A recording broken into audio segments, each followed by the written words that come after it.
નમસ્કાર વિદ્યાર્થી મિત્રો, તો આજે આપણે ધોરણ 6માં ગણિતનો પ્રકરણ 4 ભૂમિતિના પાયાના ખ્યાલો તેનું સંપૂર્ણ સોલ્યુશન આ વિડીયોમાં જોવાનું છે. પ્રશ્ન 1, સાચો વિકલ્પ પસંદ કરી ખાનામાં લખો. પહેલું, પંચકોણમાં વિકર્ણની સંખ્યા કેટલી હોય છે? Option C 5.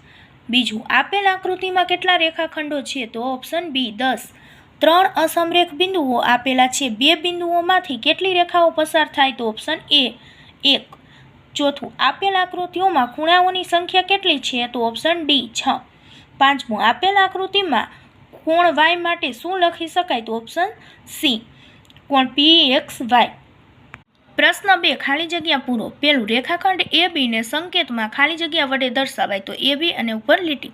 બીજું, બહુકોણમાં પાસે ન હોય તેવા બે શિરોબિંદુને જોડવામાં આવે તો તેને ખાલી જગ્યા કહેવાય છે. તો વિકર્ણ.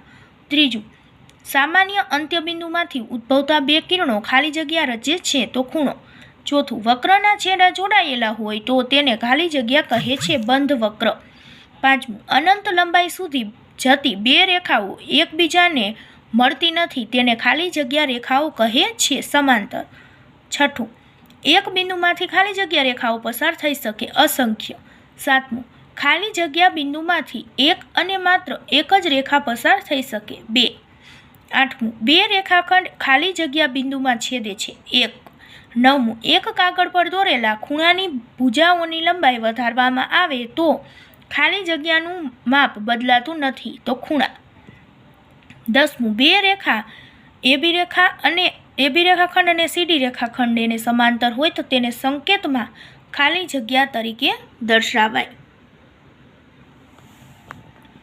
પ્રશ્ન 3, નીચેના વિધાનો ખરા છે કે ખોટા તે જણાવો. પહેલું, બે સમાંતર રેખાઓ અમુક સમયે એકબીજાને મળે છે. તો ખોટું. બીજું, બે બિંદુઓમાંથી અનેક રેખાઓ પસાર થઈ શકે છે. ખોટું. ત્રીજું, કોણ ABC અને કોણ CBA સમાન ખૂણો દર્શાવે છે. તો સાચું. ચોથું, બાજુઓની જોડ જે બિંદુએ મળે છે તેને શિરોબિંદુ કહે છે. સાચું. પાંચમામાં, ખૂણો દર્શાવીએ ત્યારે શિરોબિંદુ દર્શાવતો મૂળાક્ષર હંમેશા વચ્ચે જ લખવામાં આવે છે. સાચું. છઠ્ઠું, રેખા PQ ને સંકેતમાં PQ અને ઉપર લીટી સેજ વડે દર્શાવાય છે. તો ખોટું. પ્રશ્ન 4, આપેલ માહિતીનો ઉપયોગ કરીને જવાબ લખો. તો આપેલ આકૃતિ ખુલ્લો વક્ર છે કે બંધ વક્ર તે જણાવો. તો પહેલું બંધ વક્ર, બીજું ખુલ્લો વક્ર, ત્રીજું ખુલ્લો વક્ર અને ચોથું ખુલ્લો વક્ર. પ્રશ્ન 5, આપેલી આકૃતિમાં દર્શાવેલ તમામ બિંદુઓ અને રેખાખંડના નામ લખો. તો બિંદુઓ આવશે A, B, C, D અને E અને રેખાખંડો આવશે AB રેખાખંડ, BC રેખાખંડ, CD રેખાખંડ, DE રેખાખંડ અને EA રેખાખંડ. ત્યાર પછી બિંદુઓ આવશે A, B, C, D અને E અને રેખાખંડ આવશે AB રેખાખંડ, CD રેખાખંડ અને EF રેખાખંડ. પ્રશ્ન 6, ષટકોણ ABCDEF દોરી તેના વિકર્ણો દોરો અને દરેક વિકર્ણનું નામ લખો. હવે વિકર્ણ AE રેખાખંડ, AC રેખાખંડ, AD રેખાખંડ, BF રેખાખંડ, BE રેખાખંડ, BD રેખાખંડ, CE રેખાખંડ, CF રેખાખંડ અને DF રેખાખંડ.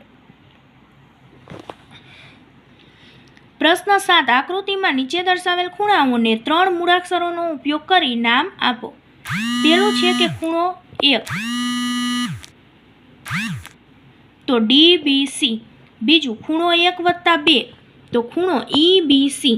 ત્રીજું, ખૂણો 1 + ખૂણો 2 + ખૂણો 3 તો ખૂણો ABC. ચોથું, ખૂણો CBA - ખૂણો 1 તો ખૂણો ABD. પછી છે આપેલ માહિતી A માટે કૌંસમાંથી યોગ્ય વિકલ્પ પસંદ કરી B માં લખો. છેદતી રેખા, કિરણ, બિંદુ, સમાંતર રેખા, રેખાખંડ અને બહુકોણ. તો પહેલું છે કે આકાશના તારાઓ તો બિંદુ, બીજું દોરીનો ટુકડો તો રેખાખંડ, ત્રીજું 4 રસ્તા તો છેદતી રેખા, ચોથું રેલવેના પાટા તો સમાંતર રેખા, પાંચમું ટોર્ચનો પ્રકાશ તો કિરણ, છઠ્ઠું 5 બાજુઓથી બનતી બંધ આકૃતિ તો બહુકોણ, સાતમું પેન્સિલની અણી તો બિંદુ, આઠમું અંગ્રેજી મૂળાક્ષર X તો છેદતી રેખા.